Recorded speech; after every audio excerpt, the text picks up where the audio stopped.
As a warning, the subjects I cover often deal with death, murder, conspiracy theories, and things of that nature. So if you're sensitive to this sort of information, please don't listen. And if you do and need mental health support, please reach out to any number of resources in your local area. Thank you. The 1930s in the USA was not an easy time. The Great Depression that had begun in late 1929 due to the stock market crash was just in its infancy. Not only that, but the American Midwest was drought-stricken and has been named the Dust Bowl. In fact, there is a two-part series called the Dust Bowl, and it's very informative and quite sad. It really should be required viewing for many of today's youth. You think this is hard? Try living in the 1930s America and Canada. Also, read The Great Depression by Pierre Berton, and you'll know why we are the way we are. The Great Depression also spawned a type of criminal that is still romanticized by many Americans today. The 1930s outlaws that we still talk about. John Dillinger, Alvin Karpis, Ma Barker and her sons, Babyface Nelson, Pretty Boy Floyd, among others, were headliners. They provided much needed entertainment for a generation that were hit hard economically, and we aren't far removed from this today. But the two I want to talk about today, I think, were the pair that may have been prototypes for future criminal duos like the Joker and Harley Quinn, and the pair from Natural Born Killers. I'm talking about the legendary Bonnie and Clyde. They robbed their way across the central USA in the early 1930s before they were killed in a police ambush in Bienville Parish, Louisiana on the 23rd of May, 1934. Before we go on, please keep in mind that Clyde and his gang murdered 9 police officers, and this is just one of them. And they had robbed banks, gas stations, and general stores from 1932 until their deaths. Clyde and his gang were not the romantic figures they were made out to be, but in reality, they were vicious killers. According to the sources, it's believed these two met in January of 1930, and it was love at first sight. From then on, Bonnie stayed loyal to Clyde despite his criminal ways up until his death. A digression here.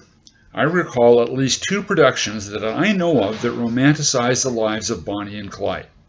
There was a movie made in 1967, and it starred Warren Beatty and Faye Dunaway. And there is also a 2-part series that was made several years ago. Check them out if you want. So let's get back to the story. Clyde had been in and out of jails since he was a teenager. He was 21 when he was sentenced to a term in prison. Bonnie helped him escape, but he was caught and sent back. Clyde was sexually assaulted several times in prison. Remember, he was only 21 and he was a small guy, and this made him a target for predators. Clyde allegedly killed the guy by beating him over the head with a pipe, but another inmate who was already doing life for murder claimed the responsibility. Clyde walked with a limp because in order not to perform hard labor, he chopped off 2 of his toes.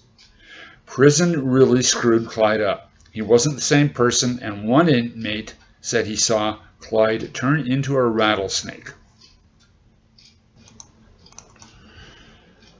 The Barrow Gang. Clyde, Bonnie, and Buck Barrow and his wife Blanche, W.D. Jones, and a few others over the years robbed 10 banks according to law enforcement records. So this is what law enforcement could put together. In reality, they preferred gas stations and grocery stores to banks. They weren't the romantic figures we think they were, 2 poor kids sticking it to the man. They were murderers, not only of police officers, but average everyday citizens that happened to get in their way. By January of 1933, the gang had murdered 5 people since April of 1932.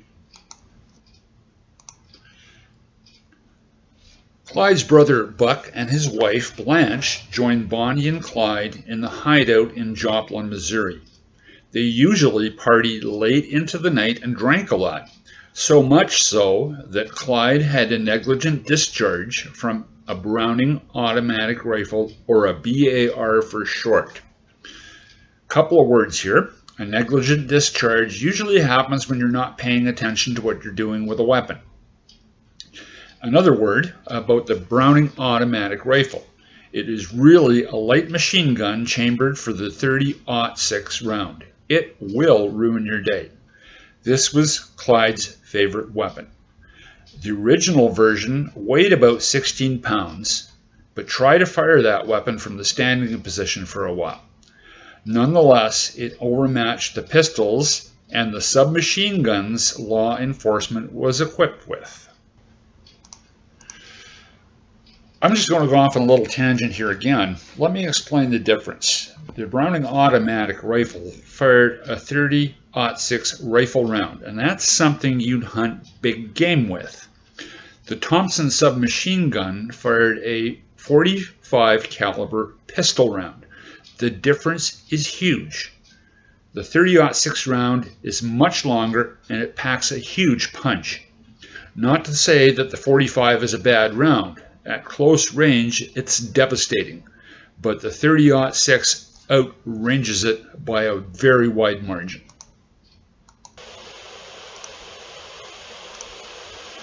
Someone reported the shot that Clyde had let off, so the Joplin Police Department went to investigate, but got badly shot up by the gang. 2 police officers were killed and 1 was wounded. The gang escaped, but left their stuff behind, including several rolls of undeveloped film. The Joplin Police Department had it processed, and that is why we have pictures of these 2 and the gang today. Now, in today's world, this is like leaving your smartphone unlocked permanently and the police grab it. They ranged as far north as Minnesota, where they tried a couple of heists. They were notorious now. The release of the pictures made them front-page news across the USA. They also kidnapped people, but would release them far from their homes, and sometimes gave the victims money to help them get home. It was now more difficult to remain at large. Hotels and restaurants were on the lookout for them, and they had to remain in the car. 5 people in 1 car for an hour drives most people crazy. The gang also resorted to camping out. They couldn't rent a room because of their fame. They would be ratted out in a heartbeat. Bonnie was badly hurt when Clyde missed a warning sign on a road and they crashed. Battery acid splashed on her leg, or the car caught fire and she sustained 3rd-degree burns to her right leg. According to W.D. Jones, the right leg was burnt so badly you could see the bones in her leg. For the next while, they wandered the central USA, but eventually found their way to the Red Town Tourist Court near Platte City, Missouri in July of 1933. They immediately raised suspicions of the locals, who reported them. The police, armed with .45 Thompson submachine guns, arrived, but the BAR overmatched them once more and they escaped. But it was not without cost. Buck had sustained a serious head wound, and Blanche was struck by glass in both eyes. They camped out at an amusement park, but they were discovered and quickly surrounded by the police. And this is the most kind of wondering of all of it. About 100 spectators were there to watch it. A gunfight ensued and most of the gang escaped. Buck was shot in the back and he and Blanche were captured. Buck died 5 days later in hospital.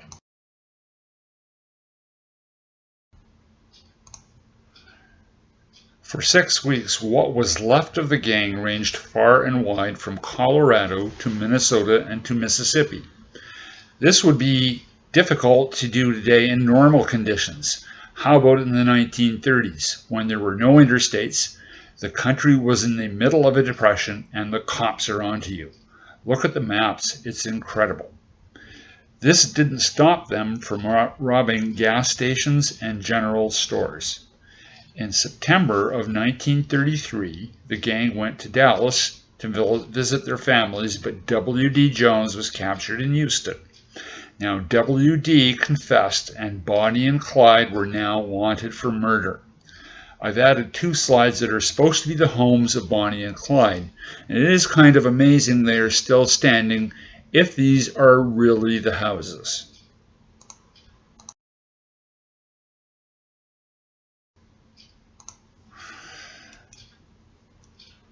On November 22, 1933, they were ambushed by the Dallas sheriff and 2 deputies, and this time the police were armed with a BAR.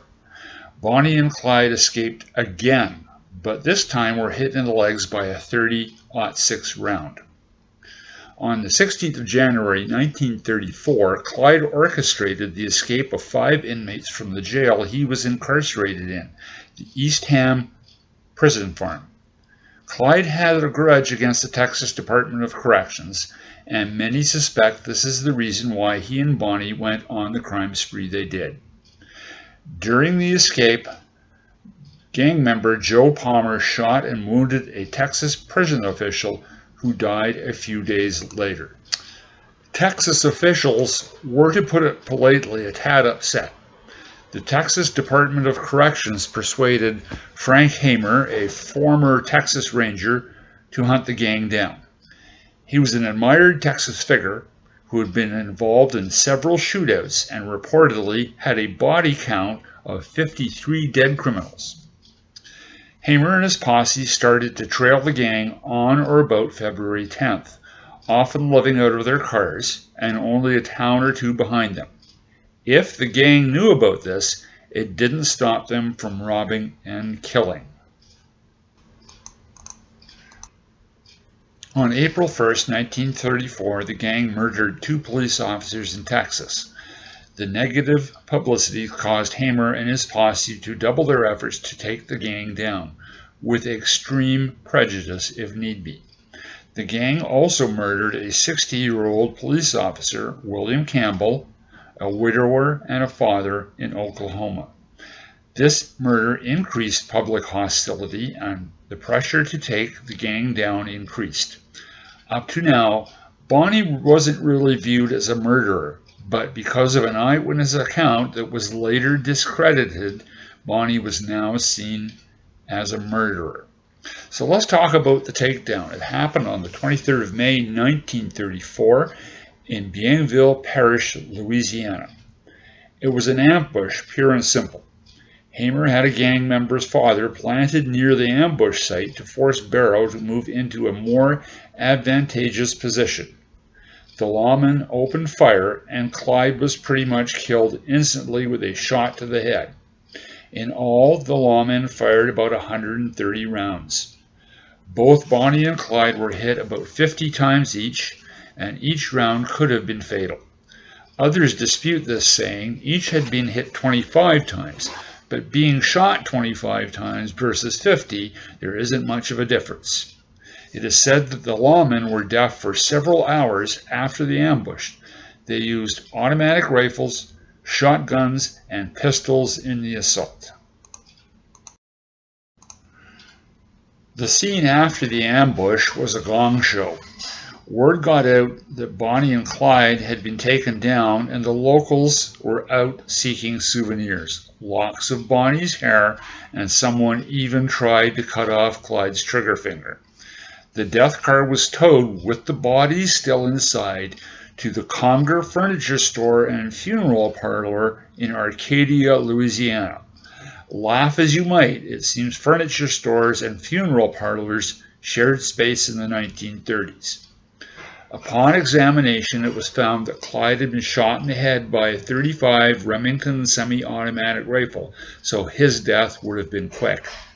I found Bonnie's autopsy report, and one of the first shots was 4 inches below the ear.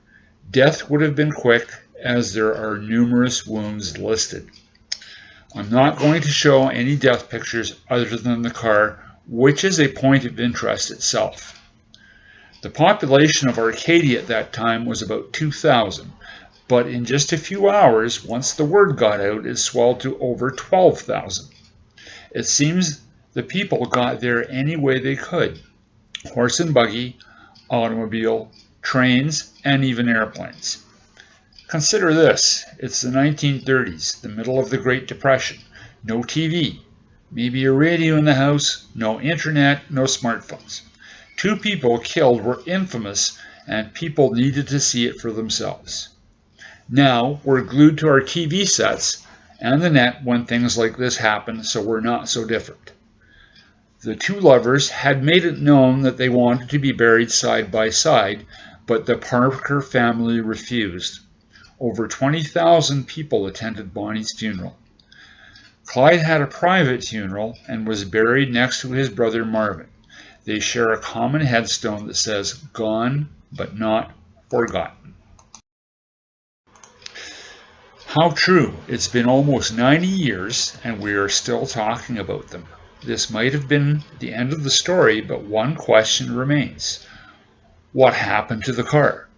Well, according to Wikipedia, it's at a casino in Nevada, Whiskey Pete's in Primm Valley. In 1998, I happened to stop in there, and sure enough, there it was. It's been on display at other casinos, but now it's returned to Whiskey Pete's. It's a 1934 Ford Model 730 Deluxe Sedan 4-door with a flathead V8 that rated at about 85 horsepower. Clyde wrote a letter to Henry Ford about how good Ford V8s were. There is a copy of the letter on the car. I remember it distinctly. The original letter is on display at the Henry Ford Museum. There were several fraud cars paraded around, but it's now accepted that the one in Whiskey Pete's is the true death car. It seems that Clyde was a pretty good driver, and behind the wheel of a Ford V8 he was impossible to catch. He might have been a really good NASCAR driver today. Experts think that's the reason the ambush was set up instead of chasing the gang. The lawmen who ambushed Bonnie and Clyde received $200 each, after being promised to share equally in rewards totaling over $26,000. Many of those who put up reward money pulled it back. And now, here's the arsenal taken from the car. The bar is on the left and right, along with shotguns and several handguns. The BARs were stolen from the National Guard armories. As crazy as this story seems, they were in fact a product of their times. People, especially those in the Dust Bowl, were desperate. Bonnie and Clyde were part of that time. Clyde went to prison a boy and came out a rattlesnake. And Bonnie was ready to stick by her man no matter what, even if it meant her death. That pretty much sums up the story. Till next time, be safe, and I'll have another one out shortly. I just wanted to wrap this one up and leave you with a picture of the Dust Bowl. And that'll be one of the topics I'll cover in the future. However, like I said at the beginning of the story, if you really want to know what happened during the Dust Bowl and the Great Depression, read Pierre Burton's The Great Depression, and if you can, locate the 2-part series called The Dust Bowl on the TV. It really is worth watching. Take care, and thanks very much.